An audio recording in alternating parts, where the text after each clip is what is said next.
pintig at sambit ng damdamin at ang nadarama nito. Ikaw ang tanging hiling sa tuwing naghahambing upang malulunasan ang puso. Ang tanging pintig at sambit ng damdamin at ang nadarama nito. Ikaw ang tanging hiling sa tuwing naghahambing upang malulunasan ang puso ko.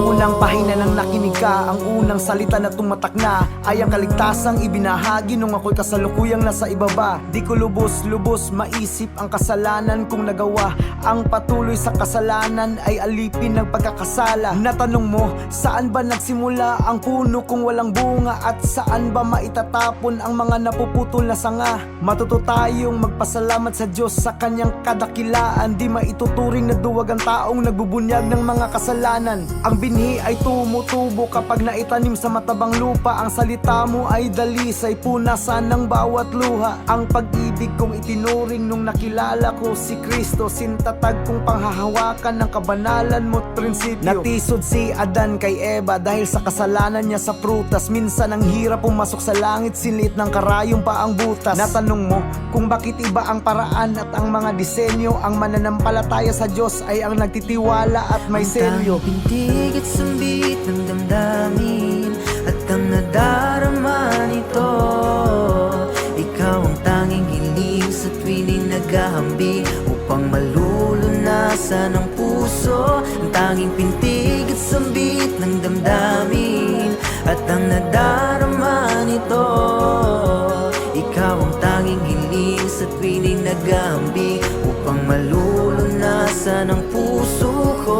Ikaw ay itataas pupurihin dahil ikaw ay Diyos ng buhay at ang nagdusa sa pagsunod kay Kristo. Gantimpala man ay alay. Ang mundo man minsan ay madaya sa mga pagsubok at problema. Ako'y mananalangin sa Diyos na sana'y ako ay wag nang manghihina. Mas mainam magpakumbaba kung ang bihis mo ay kay Kristo. May gantimpala ang taong sumusunod sa utos niya at prinsipyo. Ang pastol sa parang ay nakikilala ng kanyang mga tupa, at ang kumikilala kay Kristo pasan-pasan ng krus at dusa. Sa mga pinagdadaanan kong kapighatian, si Kristo lang ang lunas. Huwag magpaalipin sa pera kung ang hugis nito ay ubas. Kaya mong lagpasan ang buhay kung sintatag mo man ang bukas. Manalangin sa Diyos na way gabayan, Ama, ako'y iligtas. Kahit ang disenyo man ng mundo ay hindi dapat tularan. Makinig sa bawat pahina upang ito ay may maipatunayan. Mas mainam na maging alerto sa mga taktik at dilubyo upang sa huli ay di magsisisi sa mga nagawang hudyat at plano. Ang pintig at sambit ng damdamin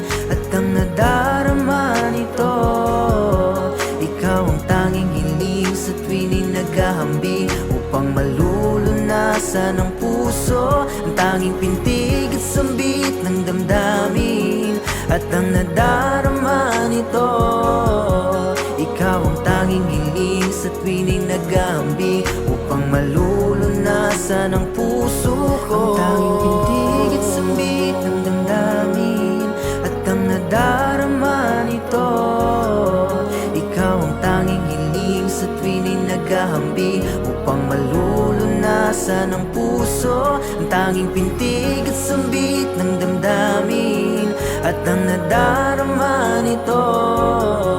Ikaw ang tanging hiling sa tuwing naghahambing upang malulunasan ang puso ko.